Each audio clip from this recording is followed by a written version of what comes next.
Hello and welcome back to Tachikawa. We're coming to you a day later than usual because, Dan, you had to get up very early this morning, didn't you? I did. Why did you have to get up so early this morning? You know, just the normal calisthenics, radio taiso I like to do at 6 in the morning. Yeah, your regular 5:30 a.m. saltwater enema. Yeah. It's a bracing way to start the day, but after you'd finished all of that, you went to pick up some beer, didn't you? I did, yeah. I drove. Well, I didn't drive, but I rode in a car that someone drove to Devil Craft's Brewery. Who would have been kind enough to drive you all the way to Devil Craft's Brewery? Foolhardy enough? Who would have been foolhardy enough to drive you all the way to Devil Craft's Brewery? Who indeed?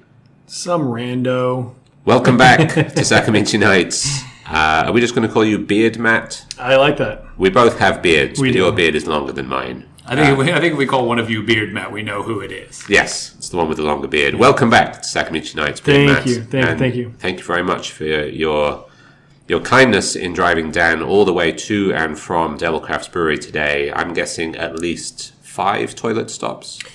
I think that was that was about it, yeah. So, do you want to talk us through the experience of going to and from the Devil Craft Brewery to pick up this mysterious beer that you went to get today, Dan? Well, I was driving from Tachikawa into central Tokyo, so that's always a good time, especially rush hour in the morning. But, it was all right. We drove in there. Their brewery's in Osaki.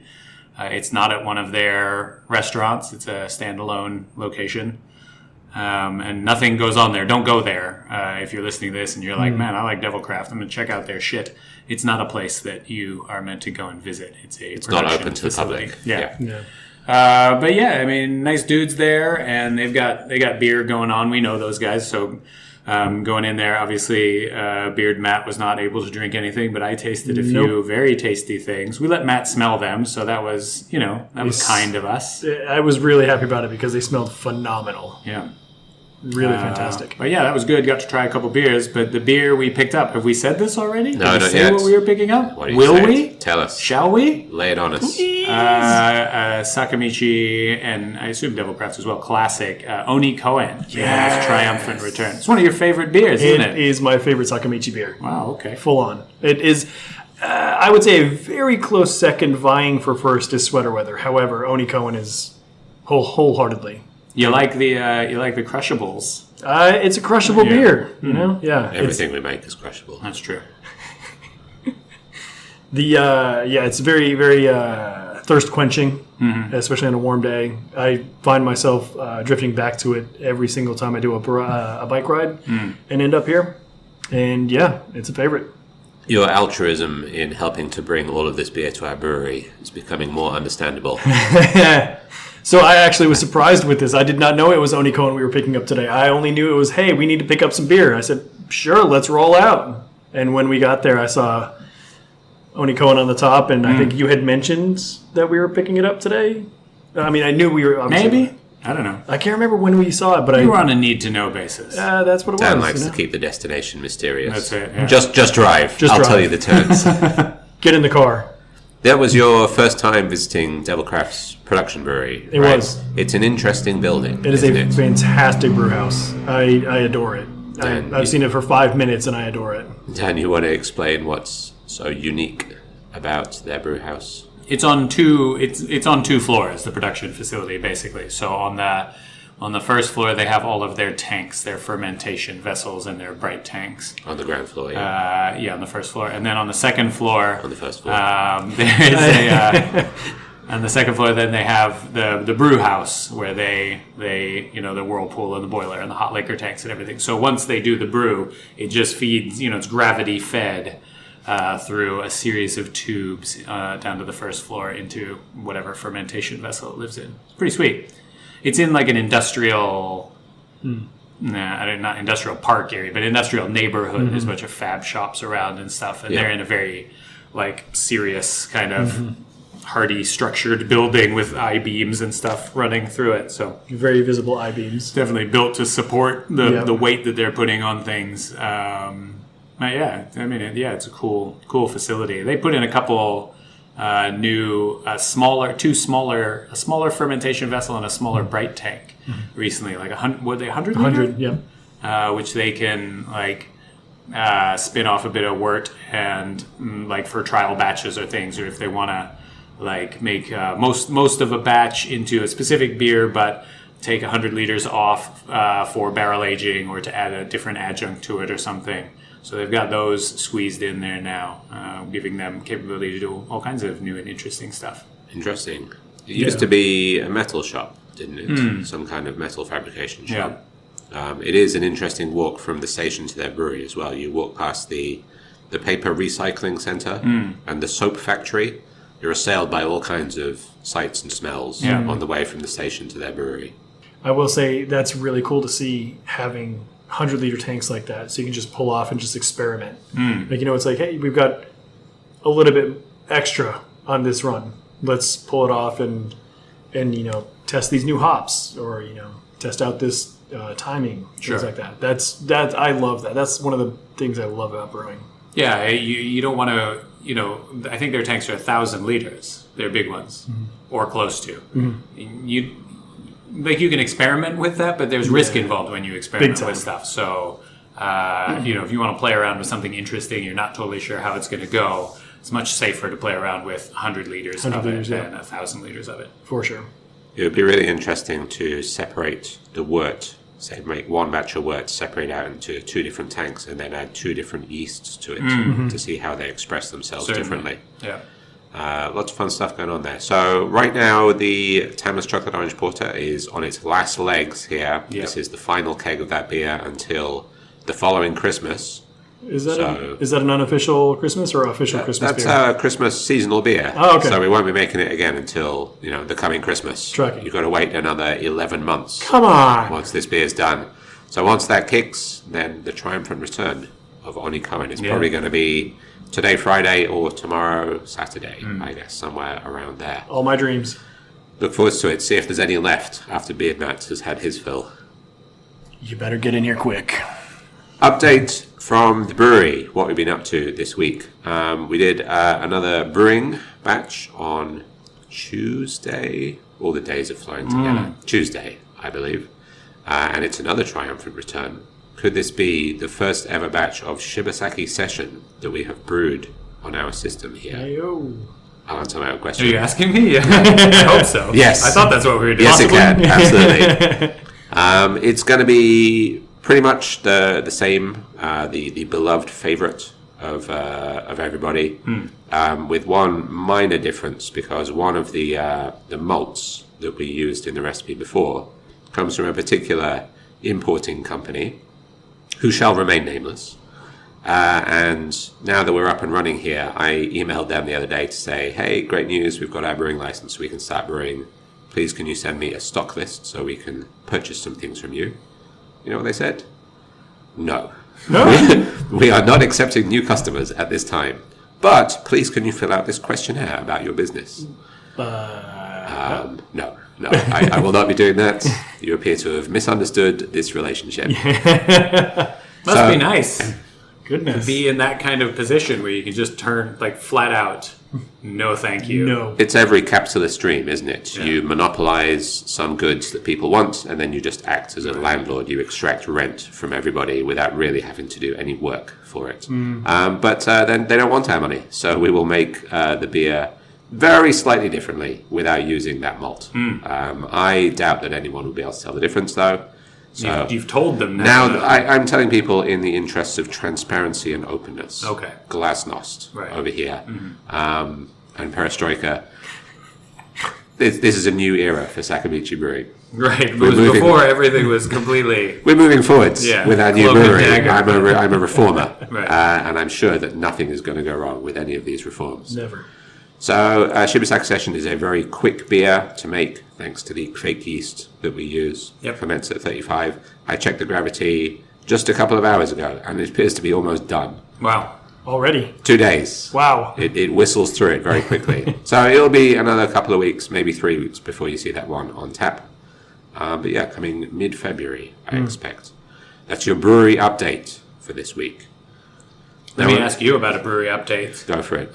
It's my birthday at the end of February, so I'm just curious what birthday beer you have planned, because I assume that's got to get going soon. imagine you've been feverishly working on something. I have, yes. Kieran and I have been working on this thing called Do tell. Beery. Yes. I hear you're a big fan of beery drinks. No, I know that's not. I don't know where you got that. That's not a thing. Well, the wheels are already in motion, so I'm afraid it's too late to back out of this now. Okay. We'll at least have a bow on it. We could put some bows in it. Oh, I perfect. suppose. Perfect. You like bows? Yeah, absolutely. Yeah. All kinds of bows. Glitter. Yep. February the 29th? 28th, yeah. I thought it was the 29th. So it's not actually your birthday. So you only have a this couple year. birthdays in your Sorry, lifetime what? so far. What is the 29th? My Yep. birthday is the 28th. I'm pretty sure it's 29th. You're really only 10 years old. Wow, all right. You might want to check that. Yeah, news to me. But yeah, I'll have a look. Long form birth certificate. Everyone look forward to that. We're not just here to talk about your birthday and beery beverages, though, are we? We're also here to talk about nice drinks and to celebrate beer. What is the beer that we're going to be celebrating this week, Dan or Matt or whoever wants to answer this question? We are celebrating the second brew in the brew house at Sakamichi called Big Ticket. Big Ticket IPA. When I came up with the name for this one, I assumed that the phrase big ticket item was a fairly common phrase. But Yeah, how's that going for you? it appears that it isn't. Oh, You both know what it means, right? A big Yeah, ticket yeah, item. very much so. It appears that this one is not common knowledge in Japan at all. But it's a nice little thing that we can explain to people. If you're listening, Dan's phrase of the week this week is big ticket item. Big ticket item. Which means something that was quite expensive. Yes. For example, a new brewery. So this was the second beer that we made on our system. You're right, Beard Matt. And we stepped up the complexity a little bit from the first batch. So this one is it's an IPA. It's got more malt in it, so a higher ABV. It's got more hops in it, so a bit more bitterness. And this one was dry hopped, unlike the first one. Do you know which hops we used in this beer? I do not. Okay, so why do we add a little bit of tension to this podcast then? Let's taste the beer and see if you can tell Oh, no. which two very classic American hops were used in the Big Ticket IPA.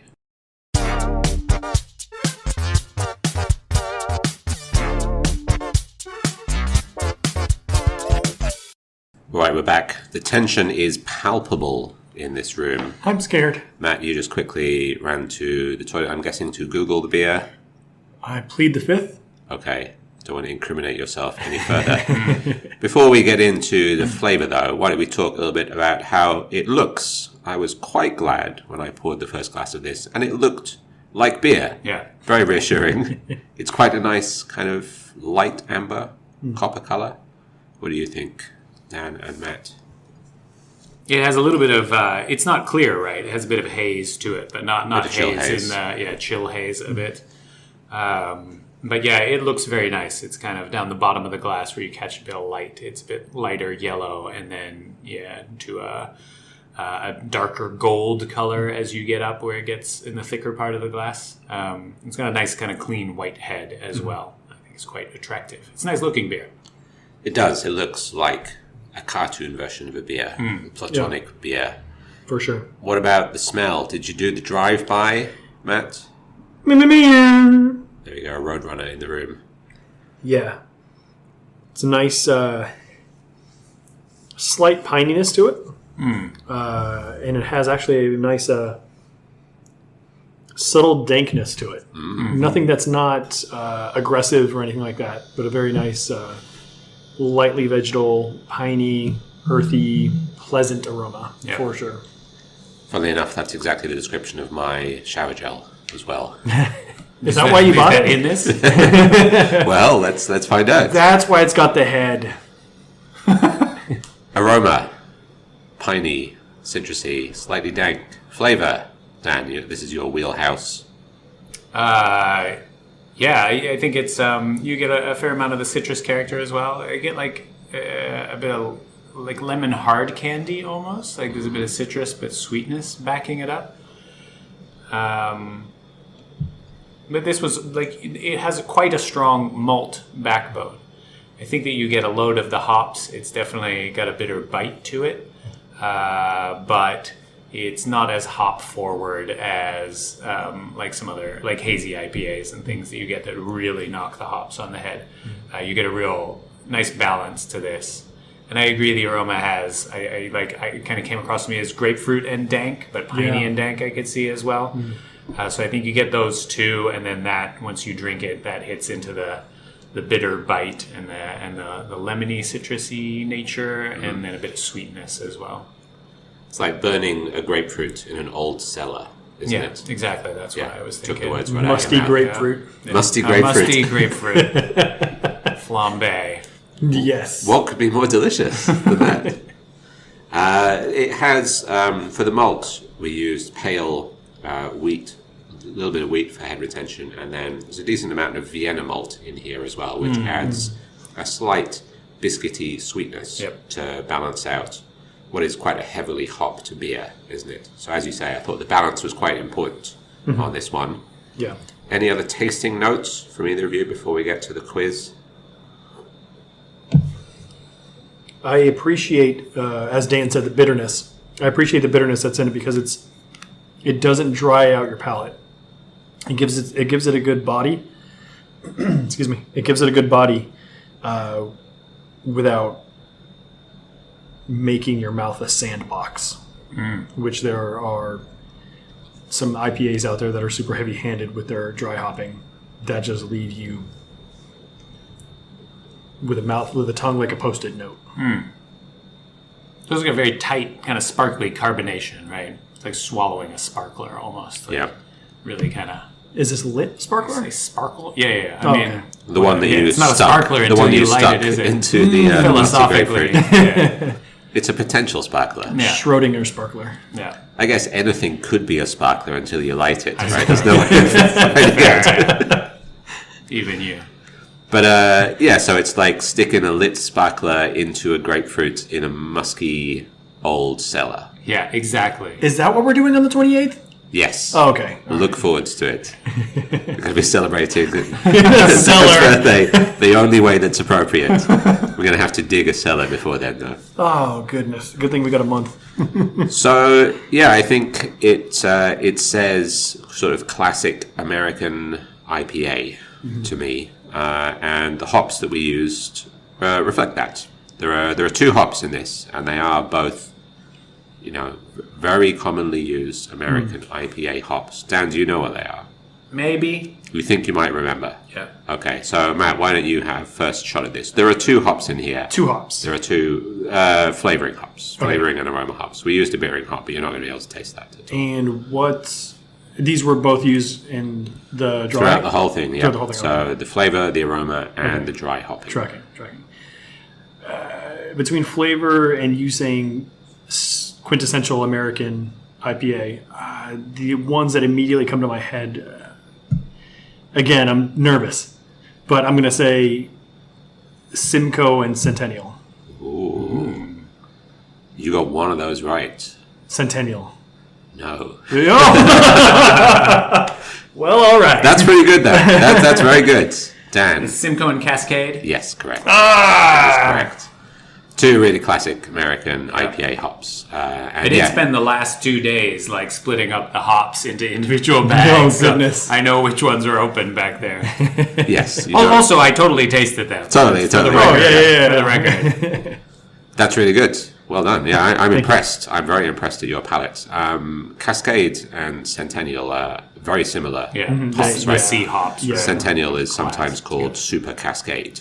So they're very similar hops. So extremely good palate, Matt. Thank you. I'm very impressed. It's Bush League, really. It's just shots in the dark. Well, maybe, but Accurate. you basically both of them right. Very impressive. Every time we drink a beer on the show, we also try to pair it with something. So we're going to spin this wheel of pairings and choose one of 8 different options. Although, of course, it can't be the two from the most recent episodes, which were, of course, Dan. Drinking companion and activity. Okay, so no Tubin this week, I'm afraid. Oh, man. And no that's what I Winston showed up Churchill for. in the bath. Let's roll the dice. Number 5, location. So you can choose Like on a river, for example. on a river. Yeah, all right. that's a good example of a Good. location. I'm going to need a little bit more specific. Are we talking like the Danube or the Rio Grande? The Vistula, Which one is that? the Ob. All right, where do you want to drink this beer? Why are you looking at me? Why do I have to go first? Okay, where am I going to drink this beer? In a musty cellar. With a sparkler. Sorry, it must be grapefruit, wasn't it? No, the sticking out of the grapefruit in the musty cellar. All right. You've seen James and the Giant Peach, right? Just get in that giant grapefruit with your sparklers. So this actually, this brings back memories of, not that it was there by any means, but it definitely makes me think of one of my best friends and I, not just he and I, there was a group of us. But anyways, we were celebrating a bachelor party, and it was in Leavenworth, Washington, and we're all, hanging out, having beers, chilling out in the yard, and it was a warm day, and this just makes me think of that day, just enjoying it, because later on in that day, there was, what's the word I'm like, floating a river. We were in tubes floating a river. No, I'm not familiar with that activity. Can you set the scene a little bit more about where this drinking was taking place? You're in a back garden somewhere? No, so it was a house that we had all rented out for a bachelor party. There was a good lot of us. And in the backyard, if you will, it was just like a big pine forest. And in the front yard, it was just a light clearing, a small clearing that was also ringed by pine trees. Right, I thought you were going to say it was a citrus grove. You were between a pine forest and a citrus grove. It was not. I missed that one. But definitely had the pininess. And like I said, we definitely did go down to the river after that. What was it particularly about this weekend that makes you think of a classic American IPA? Was there a lot of drinking going on, perhaps? More than a little. We were well hydrated. It's good. And lubricated. It's important to stay hydrated. It is, So yes, that is definitely. It initially reminded me of that for sure. And then it just another time I had actually floated rivers with a different group of friends. We had created a carrier, if you will, a cradle rather, to carry a cooler. Yeah. And so we used pool noodles. We had 2 underneath and then 2 on the sides, and everything was zip tied together. Put the cooler right in the middle of those, and it just floated with us down the river. Nice. And we were just chucking beers to each other as we were on the rolling down. I know the scene. Yeah. This is great. So, obviously, we can't repeat the choices. So, Matt's gone Tubin. Where are you going to go, Dad? Location? I would like to drink this beer on the International Space Station. Because that is a big ticket item. Also, like a very big ticket item. Also, space tourism is a thing now. That's a big ticket item, probably beyond my means ever. Shibasaki Session's a good beer, but I don't think it's getting us to space. But if I had the means, I would like to go to space. We're all boned on this earth anyway, so if I'm rich enough, I'm going to be as indulgent as I like and spend my big ticket money on a big ticket item like space tourism. And when I get up there, I'm going to drink this beer. Isn't that by nature just limited to about 4 people on this earth? I mean, At am I any one limited in this task? Touche. At any one time. Yeah, I mean, there's not that much space on the International Space Station, especially now that they can't get off it. Right? Have you seen this? No. The Soyuz craft that they would use to come back has sprung a leak. Okay. And they're pretty sure it's unusable. So they're all just chilling up there. They could probably use a few beers, actually. You're valid. Maybe we should send them up a few cases of this. I think so. Do you think that they're allowed to bring up like a certain amount of weight of personal items or something like that? Right, Do you think that there's someone that has like 20 spliffs that they've just been hanging on to, waiting for this moment, and now everybody's like freaking out that they're going to die up there, and that guy shows up just like... I don't know if you're allowed to smoke on the space station. We may be taxing this O2 system. So edibles then, okay. Just pop the hatch and step outside for a moment. So edibles then. So he's up there with a bag of edibles.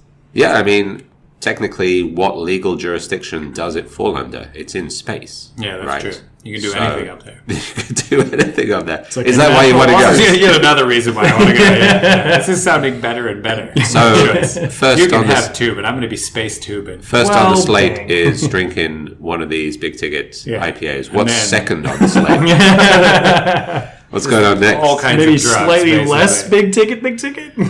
Yeah, I mean, I don't know. What is it that you can't do on Earth that you can do in space? Like, give me some ideas. Let's brainstorm this. You How could how vicious are we going? start the reactor, Quaid.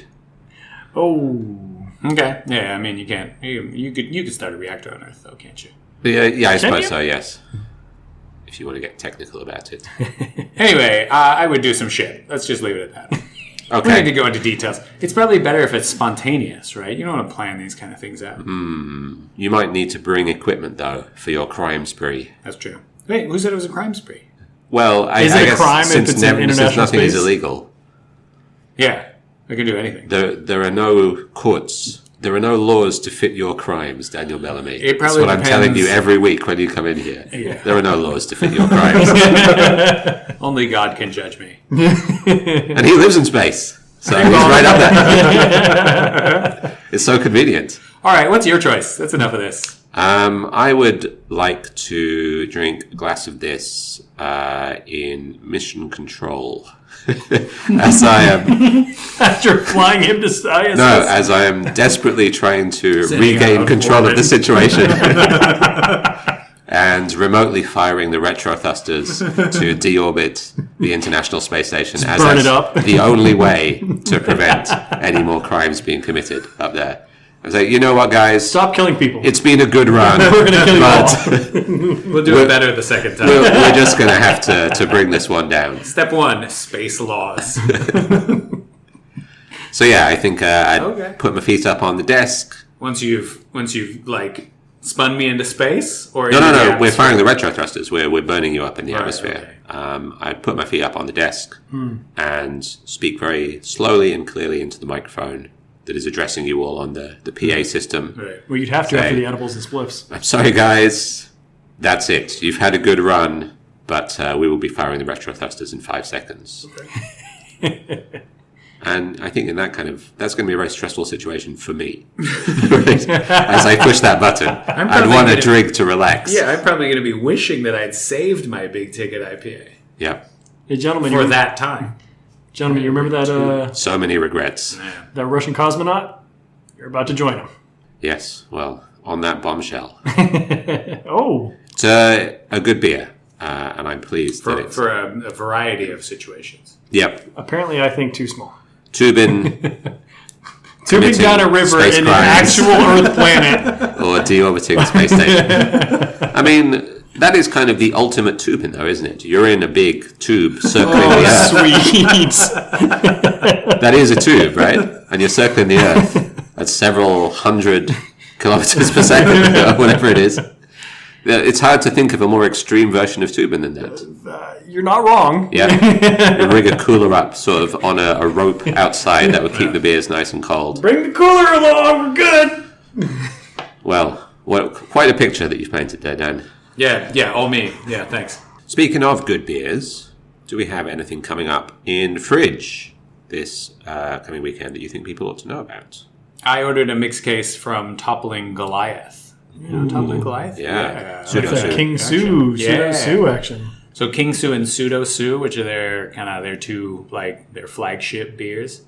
But also in that set, oh man, I think there was like a brown ale. Ooh. And then something else. I can't remember what the fourth beer was. But so one case of that, so only 6 cans each. So that's going to go. But yeah, King Sue and Pseudo Sue are both great beers. Fantastic beers. So that's going to be great. That's going to hit the shelves. And then, of course, we got the mixed case from Battere as well, Veriter this week. And we also, West Coast Brewing did a big multi-release. 4 beers in the mixed case. So again, only 6 of each. One of them is an Imperial Stout that came in at 15%. Holy night. That's a big boy. Seriously. There was a double dry hopped hazy double IPA and a cold IPA and what I'm kind of excited about, a Czech amber lager.